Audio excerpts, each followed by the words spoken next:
Hey, welcome back to my channel. In this video, I'm gonna talk about top 5 best gaming mouses. Starting at number 5. Razer Basilisk V3. The new Razer Basilisk V3 is, as the name suggests, the third iteration of the iconic wired rodent. It looks and feels practically identical to the V2, which admittedly isn't a bad thing at all. Designed for right-handers, the $70 Basilisk V3 retains the same flared and textured thumb rest, iconic thumb paddle, and split mouse button design of the V2. It's extremely comfortable to hold on to for hours on end and reminds me why the Basilisk Ultimate was my own favorite mouse for the longest time. You won't miss the most obvious design change, a blinding, 9-zone Razer chroma lighting strip on the base. Razer is touting the new Hyperscroll tilt wheel on the V3 as one of its most standout features, and for good reason. It brings two modes of use, tactile for clicky, measured scrolls, and free spin, which removes any resistance to scrolling. Smart Reel is an automatic mode that switches between the two modes. Spin the wheel faster and the mouse releases the wheel into free spin, which is wonderful for long web pages and documents. You get an audible click when the mouse switches modes like a gear shift. Sadly, Smart Reel is far too enthusiastic and would kick in way too often, much to my irritation. Thankfully, you can manually switch modes by pressing the button just behind the scroll wheel.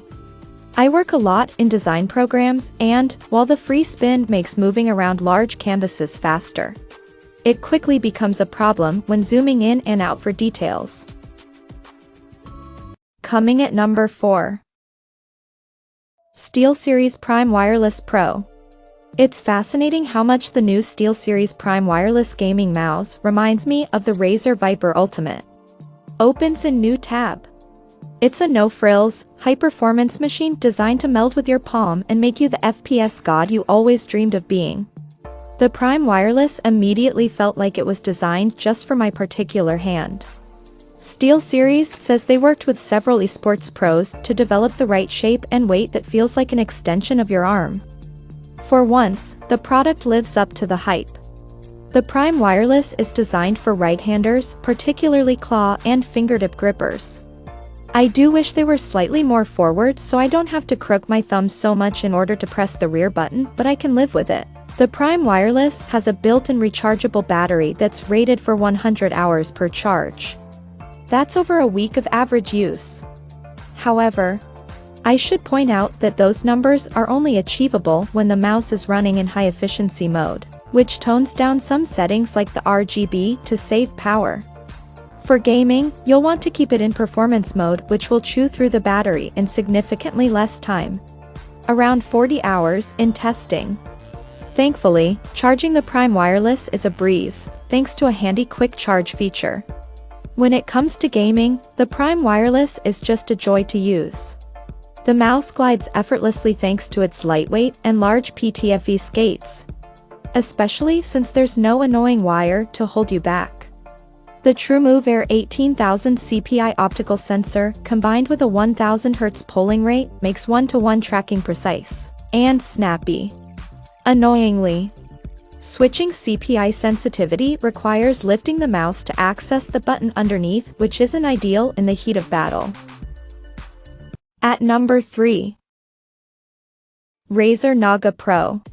The Razer Naga Trinity has been on our best gaming mouse list as the top recommendation for MMO/MOBA games for years now, but there's a new kid in town, the Razer Naga Pro. The Naga Pro drops the cable for Razer Hyperspeed wireless and Bluetooth connectivity. It also picks up optical mouse switches and the over-the-top 20,000 dpi sensor. The overall design of Naga Pro stays close to the Trinity but has gained a bit of weight to accommodate the new tech. The Naga Pro is 7mm wider and heavier than the Trinity at 117G. But thanks to the 100% PTFE feet, it glides smoothly across most surfaces. The bigger mouse also takes some getting used to, requiring my long hands to adopt a full palm grip. But the contoured mouse buttons and a rest for my ring finger make it easier to hold on to. Obviously, none of this matters if you have a laggy experience. Thankfully, the Hyperspeed wireless doesn't disappoint. I used Sync Tester. Opens a new tab to quickly measure lag, and I was very impressed. The test records how quickly the cursor responds to your mouse movements. In wired mode, I recorded 6 milliseconds while the Naga Pro's wireless connection managed 6. 1 millisecond, a 0.1 millisecond difference. The Bluetooth was slower by 4 to 6 milliseconds, but only a keen eye would notice it in daily use. The Naga Pro's optical sensor has also been updated to the Razer Focus Plus 20,000 dpi sensor, with 650 IPS tracking. This is far beyond anything most people will ever need. I max out at 8,000 dpi. Now, with all this technical wizardry, battery life is a legitimate concern, but Razer's claim of a 150-hour battery life proves true. I've been using this review unit for the past week, averaging 14 hours daily, and I still have about 35% battery left. That involved a ton of gaming, work, and swapping back and forth between wireless and Bluetooth. Number 2 of my list. Logitech G203 Lightsync. If you find the Logitech G203 Lightsync familiar, you're not the only one. This mouse may be tipped as a fairly recent arrival, but it is almost functionally identical to the G203 prodigy that preceded it.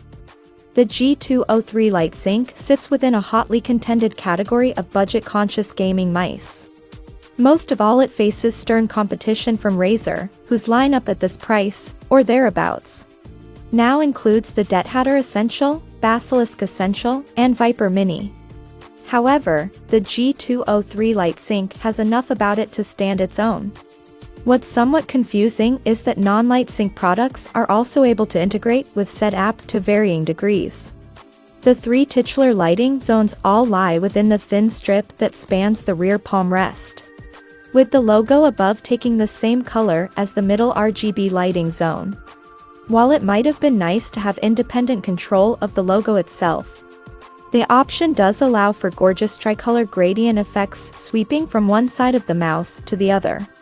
Pair this with the G203 Lightsync's slightly tweaked white and gray option, as opposed to the white and black option previously available with the Prodigy, and you're onto something quite stunning for $40. That's right. The only other difference to note with the G203 Lightsync over its predecessor is the introduction of a gray scroll wheel reservation, as opposed to the bog standard black adopted previously. And number 1. Razer DeathAdder V2. The Razer DeathAdder V2 improves on everything we love about the DeathAdder Elite, itself one of the best gaming mice, and one that has been around since 2016 in various forms. The most obvious improvement is the Focus Plus optical sensor. The same one used in the excellent Razer Viper Ultimate Wireless opens a new tab. I'll go into it in a second, but I was more impressed by the more subtle changes Razer has made for the V2. The first is the scroll wheel. Razer has a ridiculous name for the new design, instinctive scroll wheel tactility, but the results are perfect. It's exactly the right tightness. It spins smoothly, but you can still feel every notch of the turn, so you won't accidentally scroll too many times. While I can't possibly tell how accurate that number is, they certainly felt as responsive as I could ever need. And I never misclicked.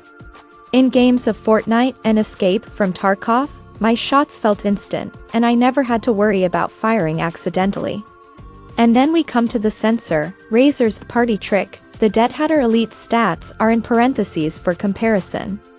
It goes up to 20,000 dpi/CPI, 16,000, tracks up to 650 inches per second, 450, and has a resolution accuracy of 99.6%, 99.4%. Those increased numbers may or may not mean much to you, because they'll make very little difference in day-to-day performance. How often do you need to go above 16,000 dpi/CPI? Not often. Check out this video description for latest price and more informations. Thank you for watching this video. Please subscribe and stay tuned.